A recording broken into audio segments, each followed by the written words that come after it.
Om Sai Ram. This is Sai Satcharitra chapter 30. This chapter covers the following: Kakaji Vaidya of Vani and Ramlal from Bombay. In this chapter, the story of two more devotees that were drawn to Shrirdi is narrated. Preliminary: bow to the kind Sai who is the abode of mercy and loves his devotees dearly. Through merely receiving his darshan, he does away with their fear of this worldly existence and saves them from calamities. He was first formless, but on account of the devotion of his devotees, he was obliged to take a form. To liberate and help devotees attain self-realization is the mission of the saints, and for Sai, the greatest of the saints, that mission was inevitable. Those who take refuge at his feet have all their sins destroyed, and their progress is certain. Even Brahmins from holy places come to him and read scriptures and chant the Gayatri Mantra in his presence.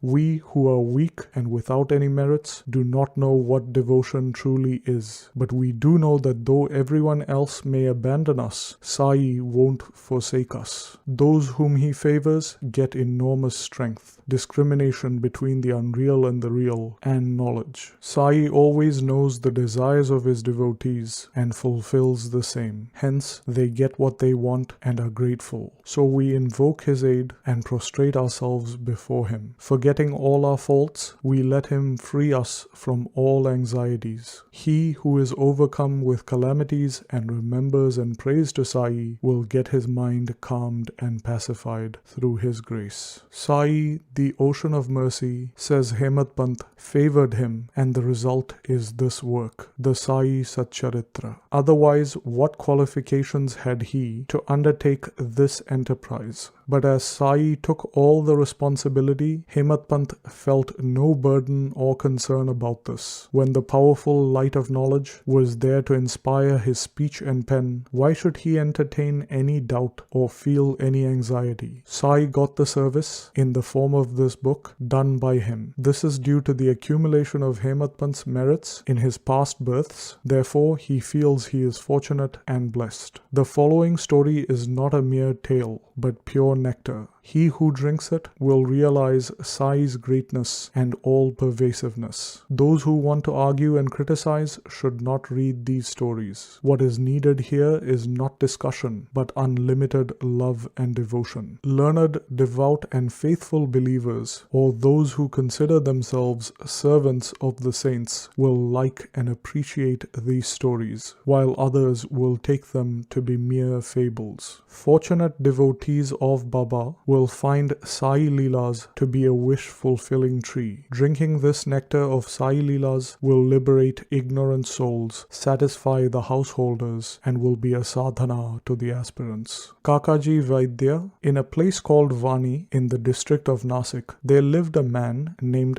Kakaji Vaidya. He was a priest in the temple of the goddess Saptashringi. He was so overwhelmed with adverse circumstances and calamities that he lost his peace of mind and became quite restless. Under such circumstances, one evening he went into the temple of the goddess and prayed unto her from the bottom of his heart and invoked her aid to free him from anxiety. The goddess was pleased with his devotion, and the same night appeared to him in his dreams and said, "You go to Baba, and then your mind will become calm and composed." Kakaji was anxious to know from her who this Baba was, but before he could get any explanation, he was awakened. Then he began to wonder who this Baba might be. After some thought, he resolved that Baba might be Triambakeshwar, that is, Lord Shiva. So he went to the holy place, Triambak, in the Nasik district and stayed there for 10 days. During this period, he bathed early in the morning, chanted the Rudra hymns, performed the Abhishekam, that is, a ritual of pouring a stream of fresh cold water over the Pindi, that is, Shiva's form, and performed other religious rites. But despite all this, he was just as restless as before. Then he returned home and again invoked the goddess pitifully. That night, she again appeared in his dreams and said, "Why did you go to Triambakeshwar in vain? I mean Shri Sai Samarth of Shrirdi." The question before Kakaji now was how and when he could go to Shrirdi and see Baba. If anybody is really earnest to see a saint, God fulfills his wish. In fact, the saint and God are one and the same, and there isn't any difference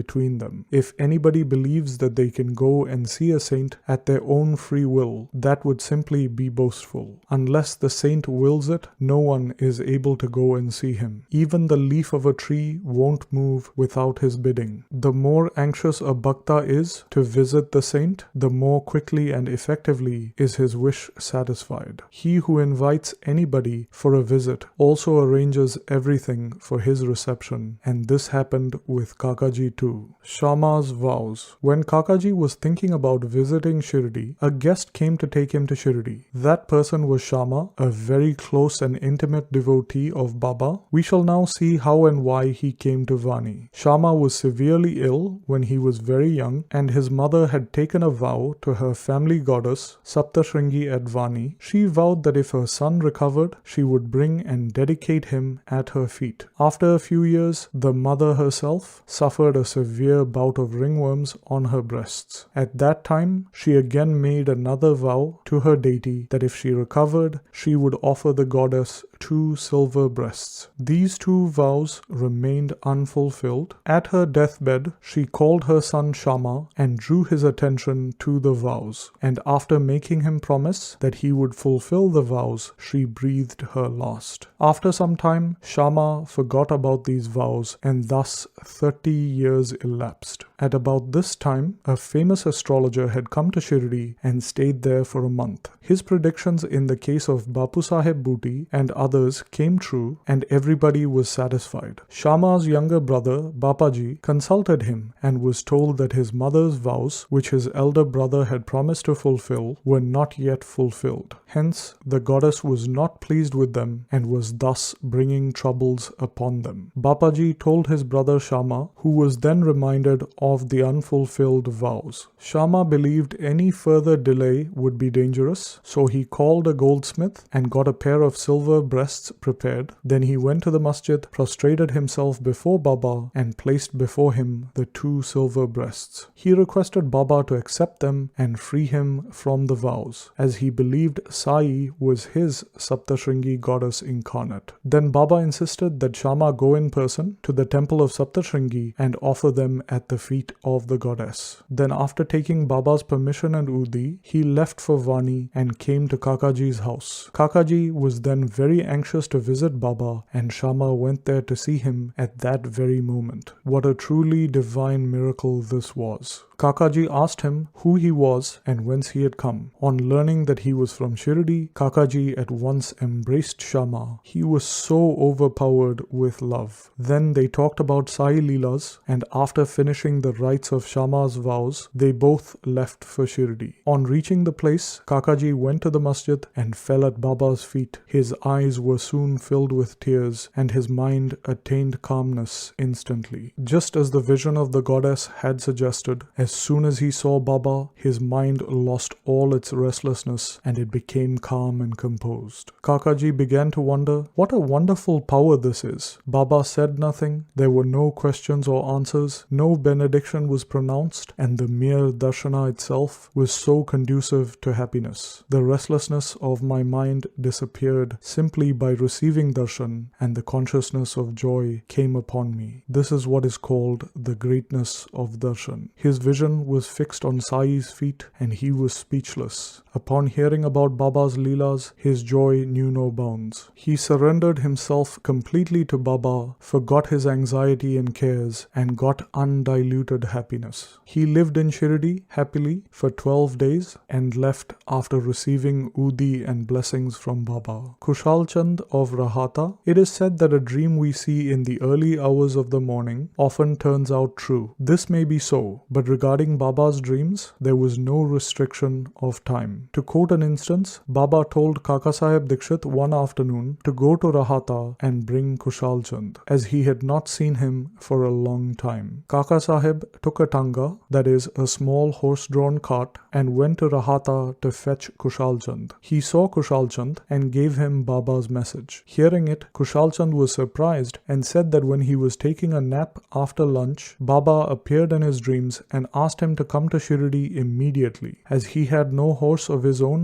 nearby, he had sent his son to inform Baba. As his son was crossing the village border, Dikshit's tanga turned up. Dikshit then said that he had been sent by Baba to bring him to Shrirdi. Then they both went in the tanga back to Shrirdi. Khushalchand saw Baba and everyone was pleased. Seeing this Leela, Khushalchand was greatly moved. Ramlal from Bombay. Once, a gentleman from Bombay named Ramlal had a dream in which Baba appeared and asked him to come and see him. Baba appeared to him as a saint, but Ramlal did not know who this saint was or where he lived. He wanted to meet the saint, but as he did not know who this saint was, he had no idea what to do. But he who calls anybody for a meeting also makes the necessary arrangements for the same. This is exactly what happened in this case. That very afternoon, when he was walking on the street, he saw a picture of a saint in a shop. The saint he saw in the picture looked exactly like the saint in his dream. Upon making inquiries, he came to know that the picture was of Sai Baba of Shrirdi. Shortly afterwards, he went to Shrirdi and stayed there till his death.